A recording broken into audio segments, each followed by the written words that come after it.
সাংসদ নিশিকান্ত দুবের পর আবারও একই সুর চড়াতে দেখা গেল গৌরীশঙ্কর ঘোষকে। মুর্শিদাবাদের বিধায়ক গৌরীশঙ্কর ঘোষের কণ্ঠেও একই সুর চলল।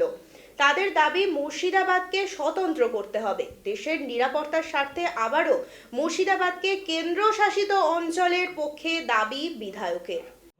গতকাল পার্লামেন্টে বিহারের সাংসদ নিশিকান্ত দুবে যে দাবি জানিয়েছেন ইন্ডিয়ান টেরিটরি মুর্শিদাবাদ মালদা এবং ঝাড়খণ্ড বিহারের কিছু অংশ নিয়ে, এই দাবি আমি অনেক আগেই তুলেছিলাম। 2022 সালের 18ই আগস্ট আমি স্বরাষ্ট্রমন্ত্রীর কাছে আবেদন জানিয়েছিলাম যে মুর্শিদাবাদ জেলায় যেভাবে অনুপ্রবেশ ঘটছে বা মালদায় যেভাবে অনুপ্রবেশ ঘটছে তাতে আগামী দিন নিরাপত্তা বিঘ্নিত হবে।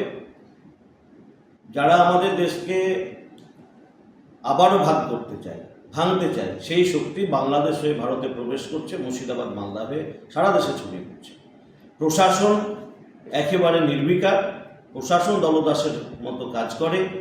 যে রাজনৈতিক দল বাংলায় রয়েছে তাদের মূল লক্ষ্য হচ্ছে ক্ষমতায় টিকে থাকা, দেশের নিরাপত্তার কথা তারা ভাবে না। এই কারণেই আমি চেয়েছিলাম যে দেশের নিরাপত্তার স্বার্থে মুর্শিদাবাদ, মালদা এবং ঝাড়খণ্ড বিহারের কিছু অংশ নিয়ে যদি আমাদের কেন্দ্রশাসিত অঞ্চল করা যায় তাহলে দেশের নিরাপত্তা সুরক্ষিত থাকবে, মুর্শিদাবাদ জেলা বাঁচবে, মালদা বাঁচবে এবং আমাদের ভারতবর্ষর যে আমাদের সার্বভৌমত্ব সেটা রক্ষা পাবে।